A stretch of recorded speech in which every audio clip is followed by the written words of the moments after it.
Olá pessoal, bom dia, tudo bem? Parece que o ministro Paulo Guedes aí está dando um recado importante para o presidente Bolsonaro. Você deve ter acompanhado na noite de ontem, dois secretários ali do Ministério da Economia abandonaram ali o governo, saíram, né, naquilo que o ministro Paulo Guedes chamou de debandada, né, que é uma palavra forte para falar sobre isso.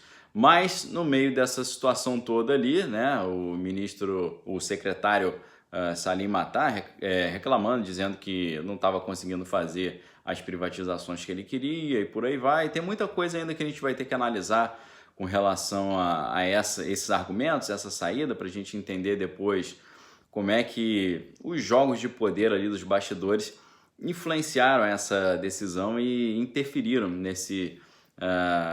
nessa mudança aí que está acontecendo. O ministro Paulo Guedes chegou a falar que vai ser uma oportunidade para reestruturar o ministério, mas creio que o detalhe mais importante a ser analisado nessa história toda é o seguinte: o ministro Paulo Guedes deu um alerta de um problema seríssimo que pode estar acontecendo ali, e ele deu um alerta ali para que o presidente fique ligado nesse detalhe, que pode ser ali uma grande casca de banana para o próprio governo. E a gente vê esse detalhe no pronunciamento que o ministro Paulo Guedes fez ontem, na parte da noite, né? Ele falou o seguinte, abre aspas: se tiver ministro fura-teto, eu vou brigar com ele, né? E aí ele continuou dizendo, abre aspas, se nós tentamos ano seguinte, seguindo o padrão de gastos, nós vamos para o caos. Os conselheiros do presidente que estão aconselhando a pular a cerca e furar o teto vão levar o presidente para uma zona de incerteza, para uma zona de sombra, uma zona de impeachment, uma zona de irresponsabilidade fiscal. E o presidente sabe disso, o presidente tem nos apoiado.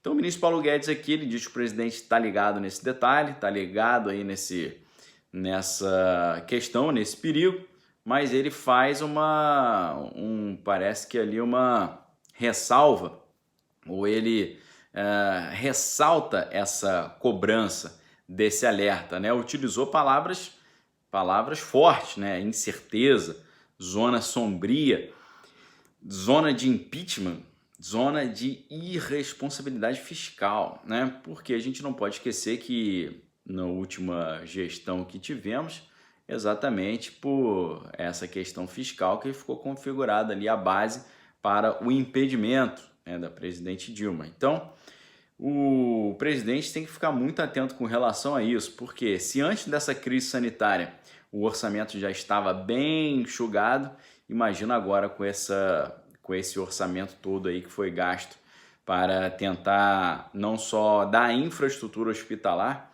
para as pessoas aí que precisam e precisaram desse tipo de suporte, mas também para aquele apoio às pessoas que ficaram ali desempregadas, né? As empresas que acabaram perdendo os seus negócios. A gente sabe, né, do auxílio emergencial ali, né, 50 bilhões de reais por mês, é realmente uma pancada, né, um valor pesado. Você sustentar isso, o ministro Paulo Guedes está dizendo, para o ano que vem simplesmente não tem condição, né? Isso pode ser, na verdade, uma pilha errada, né, como se costuma dizer na gíria, uma pilha errada que o pessoal está colocando ali para ver se o presidente se empolga e acaba se atropelando aí no meio desse negócio todo. Muitos ali da área mais liberal estão incentivando o governo se quiser manter algum tipo de proposta dessa, no mínimo vai ter que ter um corte drástico ali na empresa, nos gastos, perdão, estatais, né? Sabendo que a máquina pública brasileira é um negócio colossal, né? A gente tem ali um monumento de gastos ali previdenciários, de gastos com folha de pagamento que não tem como carregar isso tudo nas costas, né?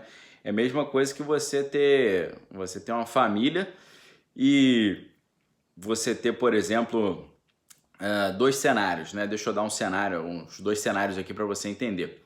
Se você vivia tempos atrás no Brasil, em que a taxa de natalidade era muito alta, as pessoas tinham muitos filhos, Vamos supor aqui, uma família que vivia numa área mais rural, né, mais agrária.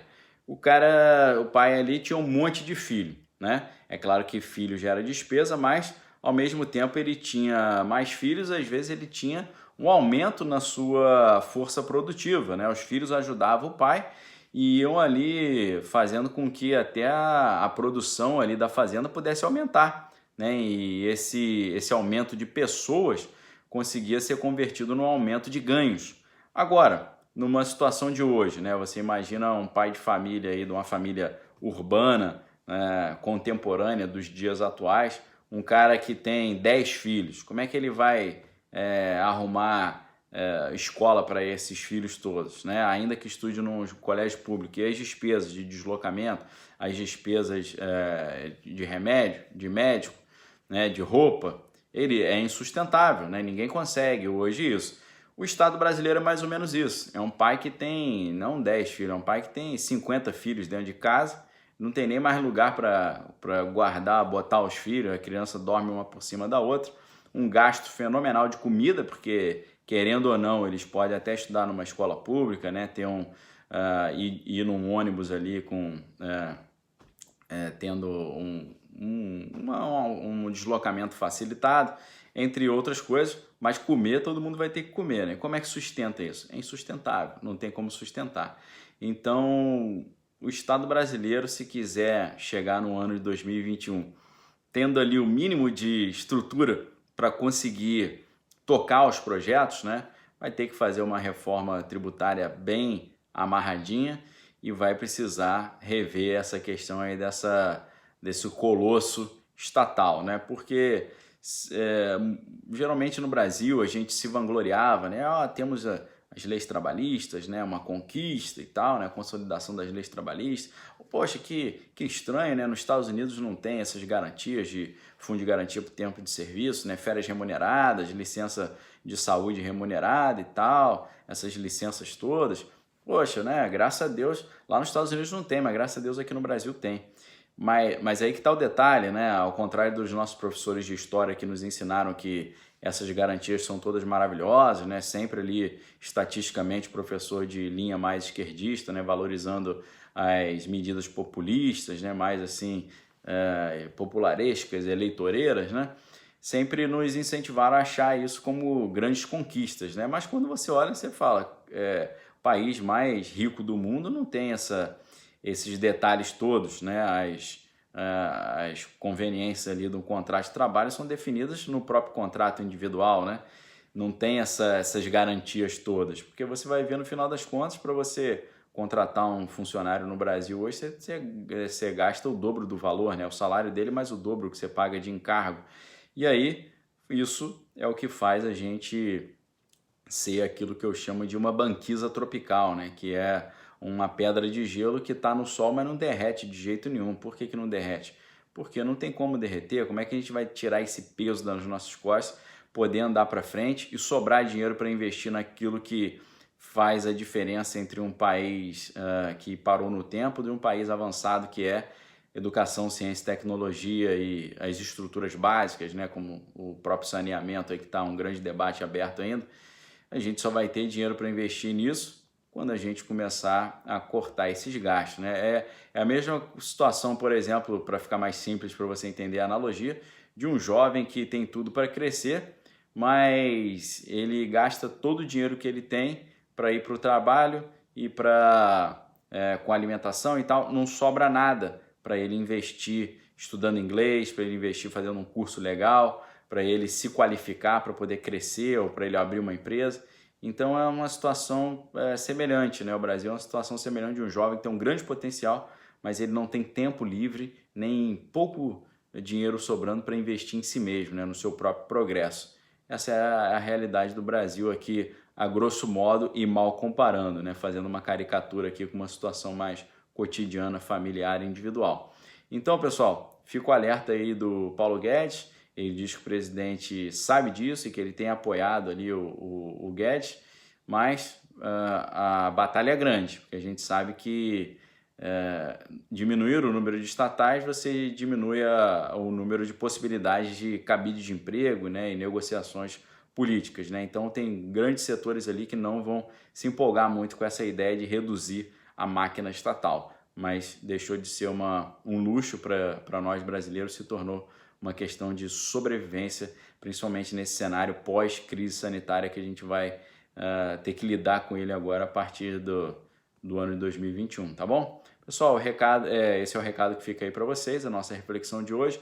Deixo um forte abraço, fiquem com Deus, examine todas as coisas e retenha o que é bom. Se você quiser se tornar membro do canal, clica aqui embaixo. A gente está tendo um curso muito legal aqui dentro da área de membros, que é o curso Pocket Conservador. Você vai ter acesso às 7 aulas desse curso e também você tem acesso ao Direto do Bunker, que é um vídeo exclusivo que a gente solta à noite, tá? Quero aproveitar para dar os parabéns para o meu sogro Edgar, que faz aniversário hoje, e desejar a vocês um excelente dia, uma ótima quarta-feira, uma semana abençoada, e a gente volta aí com a nossa atualização do meio-dia e depois com a nosso boletim da tarde às 16 horas, tá bom? Fique com Deus, examine todas as coisas, retenha que é bom. Um abraço, valeu!